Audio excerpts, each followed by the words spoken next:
मित्रों, 7 सितंबर 2025 को लगने वाला चंद्र ग्रहण कोई साधारण ग्रहण नहीं है, क्योंकि इस चंद्र ग्रहण के बाद 5 ऐसी राशियां हैं जिनकी किस्मत 7 सितंबर को बदलने जा रही है। हम सभी माताओं और बहनों को बता दें कि 2025 का दूसरा चंद्र ग्रहण 7 सितंबर को पड़ने जा रहा है। भक्तों, हम आप सभी को ये बता दें कि यह कोई आम बात नहीं है, बल्कि इस दिन आकाश रक्तिम चंद्र का अद्भुत और अपूर्ण दृश्य दिखाई देगा।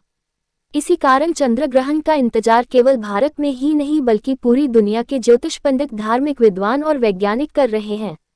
पंचांग के हिसाब से इस बार भादो मास की पूर्णिमा तिथि पर यह चंद्र ग्रहण लगेगा और इसी दिन इस साल 2025 का सबसे बड़ा और सबसे लंबा चंद्र ग्रहण लगेगा। धार्मिक मान्यता है कि चंद्र ग्रहण से 9 घंटे पहले ही सूतक काल शुरू हो जाएगा। सभी माता एवं बहनों से निवेदन है कि सूतक काल में कोई भी शुभ या मांगलिक कार्य को न करे। सूतक काल में भोजन करने से बचना चाहिए। ऐसा विश्वास है कि इस समय किए गए मांगलिक कार्यों का फल प्राप्त नहीं होता है। तो मित्रों, लिए जानते हैं इस वीडियो में साल 2025 का दूसरा चंद्र ग्रहण किस तिथि और किस समय लगने जा रहा है और कहां कहां दिखाई देगा और कौन सी राशियों की किस्मत चमकने वाली है इस चंद्र ग्रहण पर। और आज की इस वीडियो में हमें भी बताएं कि भगवान शिव की कृपा किस राशि के पर सबसे अधिक बरसने वाली है। मान्यता के अनुसार माना गया है कि जिस व्यक्ति पर भगवान महादेव की नजर पड़ जाती है, उसका भाग्य ही पलट जाता है और उसकी किस्मत जगमगा उठती है और जीवन में खुशियां का आना शुरू हो जाता है। इसलिए सभी भक्तों से साथ निवेदन है कि इस वीडियो को अंत तक ध्यान से सुनना और देखना, क्योंकि यह चंद्र ग्रहण कोई साधारण नहीं है बल्कि प्रभावशाली चंद्र ग्रहण है। मित्रों, 12 राशियों में से कुछ ऐसी खुशनसीब राशियां हैं जिनका भाग्य इस ग्रहण के बाद बदलने वाला है। इसलिए आप सभी से निवेदन है कि आप लोग हमारे कमेंट बॉक्स में हर हर महादेव जरूर लिखें। अगर आप सभी लोग महादेव के सच्चे भक्त हैं तो वीडियो को एक लाइक और एक शेयर जरूर कर देना। अब हम आपको चंद्र ग्रहण की सारी जानकारी विस्तार में देंगे कि चंद्र ग्रहण का सही समय कब होगा, सूतक काल कब लगेगा और इसका धार्मिक तथा ज्योतिषीय प्रभाव किन किन रूपों में पड़ेगा। भारतीय समय के अनुसार यह चंद्र ग्रहण 7 सितंबर 2025 को लगने जा रहा है। ये पूर्ण चंद्र ग्रहण होगा। खगोल विज्ञान में ब्लड मून को असल में एक पूर्व चंद्र ग्रहण कहा जाता है। इसका असर पूरे विश्व पर दिखाई देगा और खासतौर पर भारत, एशिया, यूरोप और अफ्रीका में ये बहुत साफ नजर आएगा। चंद्र ग्रहण कब होता है? जब सूर्य, पृथ्वी और चंद्रमा एक सीध में आ जाते हैं और पृथ्वी बीच में आकर सूर्य की रोशनी को चंद्रमा तक पहुंचने से रोक लेती है। इसी दौरान चंद्रमा पृथ्वी की छाया में आ जाता है और उसका रंग लाल या कल दिखाई देने लगता है। इसी हम चंद्र ग्रहण कहते हैं। आइए मित्रों, अब जानते हैं इस लंबे चंद्र ग्रहण का समय और सूतक काल। भारतीय समय के अनुसार उपछाया ग्रहण रात करीब 9 बजे से शुरू होगा। उसके बाद आंशिक ग्रहण रात करीब 10 बजे से दिखने लगेगा और 11 बजे के आसपास चंद्रमा पूरी तरह से पृथ्वी की छाया में प्रवेश कर जाएगा। ठीक 12:20 पर यह पूर्ण चंद्र ग्रहण यानी ब्लड मून पूरे भारतवर्ष में साफ साफ नजर आएगा। इसके बाद धीरे धीरे ये ग्रहण समाप्त होने लगेगा और रात करीब 1:35 पर यह पूरी तरह समाप्त हो जाएगा। यानी यह ग्रहण लगभग 3 घंटे 28 मिनट तक चलेगा और इसका प्रभाव भी काफी गहरा रहेगा। ये वीडियो खासकर उन माताओं और बहनों तक पहुंचाएं जो गर्भवती हैं या जिनके छोटे बच्चे हैं, क्योंकि धार्मिक मान्यता है कि ग्रहण का गर्भवती महिलाओं और शिशुओं पर इसका असर भयानक रूप से पड़ता है। इसलिए हम आपको कुछ खास उपाय भी बताएंगे जिससे आप इस चंद्र ग्रहण के दोषों से बच सकते हैं। पूर्ण चंद्र ग्रहण को वैज्ञानिक भाषा में ब्लड मून इसलिए कहा जाता है क्योंकि जब पृथ्वी सूर्य और चंद्रमा के बीच आ जाती है तब सूर्य की किरणें पृथ्वी के वातावरण से होकर गुजरती हैं और चंद्रमा पर लाल तांबे जैसी छाया डाल देती हैं। इसी वजह से ये दृश्य अद्भुत और रहस्यमय दिखाई देता है। इस बार का ब्लड मून पूरे भारत में साफ तौर पर दिखाई देगा। इसलिए सभी दोस्तों से निवेदन है कि वीडियो को अंत तक देखें, क्योंकि इस भाद्रपद पूर्णिमा की रात होने वाला ये चंद्र ग्रहण 12 राशियों में से 4 राशियों के लिए जीवन बदल देने वाला होगा। इन राशि वालों पर भोलेनाथ का आशीर्वाद बरसेगा।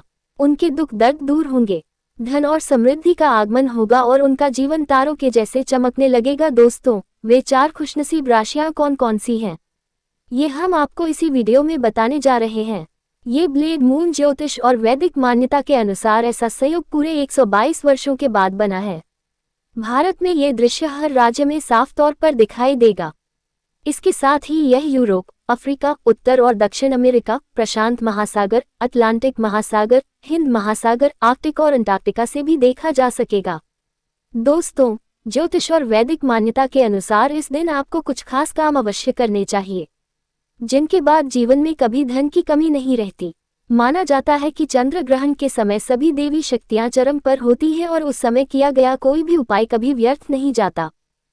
उन भाग्यशाली राशियों के बारे में जिन पर भोलेनाथ का भाग्यशाली राशियों की चर्चा हम यहाँ कर रहे हैं, उन पर भोलेनाथ की कृपा बहुत जल्द बरसने वाली है।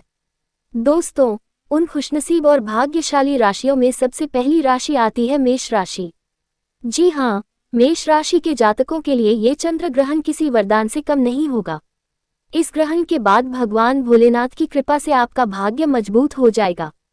अगर आपका व्यापार लंबे समय से ठप पड़ा हुआ है तो वह चलना शुरू हो जाएगा। आपके जीवन में नई नई संभावनाओं के द्वार खुलेंगे जिनसे आपको धन की प्राप्ति होगी। अगर आप मेष राशि के जातक हैं तो इस चंद्र ग्रहण के बाद प्रत्येक सोमवार भगवान भोलेनाथ के मंदिर में जाकर एक लोटा गंगाजल शिवलिंग पर अवश्य चढ़ाएं। ऐसा करने से आपके नवग्रह संतुलित रहेंगे और जीवन में निरंतर प्रगति बनी रहेगी। अब हम बात करते हैं दूसरी राशि, वो है मिथुन राशि की। मिथुन राशि के जातकों के लिए ये चंद्र ग्रहण बहुत खास रहने वाला है। कहा जा रहा है कि इस ग्रहण के बाद आपकी नौकरी लग सकती है। यदि आप पहले से नौकरी कर रहे हैं तो आपको प्रमोशन मिलने की पूरी संभावना है। लंबे समय से जो लोग अपने दुर्भाग्य के कारण परेशान थे उनके जीवन से यह ग्रहण अशुभता को खत्म कर देगा। आपका भाग्य बलवान हो जाएगा और आपके नवग्रह आपका साथ देना शुरू कर देंगे। अगर आप मिथुन राशि के जातक हैं तो प्रत्येक सोमवार किसी गाय को अपने हाथों से 2 रोटियां खिलाना बिल्कुल ना भूलें। ऐसा करने से पूरा साल आपका भाग्य आपके साथ खड़ा रहेगा।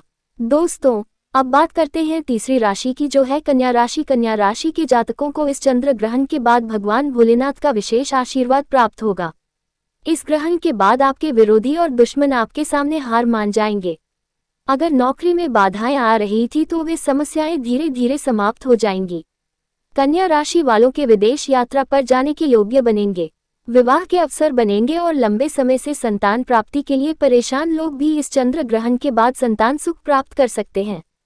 कन्या राशि के जातकों के जीवन में ये ग्रहण किसी आपके घर में सुख समृद्धि और बरकत बढ़ेगी। आपके ऊपर जो भी दोष था, चाहे शनि दोष, मंगल दोष, साढ़े साती या कोई और बाधा, वह धीरे धीरे समाप्त हो जाएगी, क्योंकि इस बार आपको देवों के देव महादेव का सीधा आशीर्वाद और वरदान मिलने वाला है। दोस्तों, अब बात करते हैं चौथी राशि, जो है वृश्चिक राशि की। वृश्चिक राशि के जातकों के पारिवारिक जीवन में सुधार आएगा, घर परिवार में खुशहाली बढ़ेगी, आपके लिए वाहन और प्रॉपर्टी खरीदने के अवसर बनेंगे। महादेव की कृपा से अब आपके जीवन में सफलता मिलेगी और आपको आगे बढ़ने से कोई रोक नहीं पाएगा। बस आपको करना ये होगा कि प्रत्येक सोमवार पीपल के पेड़ के नीचे जाकर एक लोटा जल चढ़ा कर आना है। ऐसा करने से भोलेनाथ का आशीर्वाद आपके जीवन पर हमेशा बना रहेगा। दोस्तों, अगर आप सभी को वीडियो उपयोगी लगी हो तो हमारे कमेंट बॉक्स हर हर महादेव जरूर लिखें और एक लाइक और शेयर जरूर करें। धन्यवाद।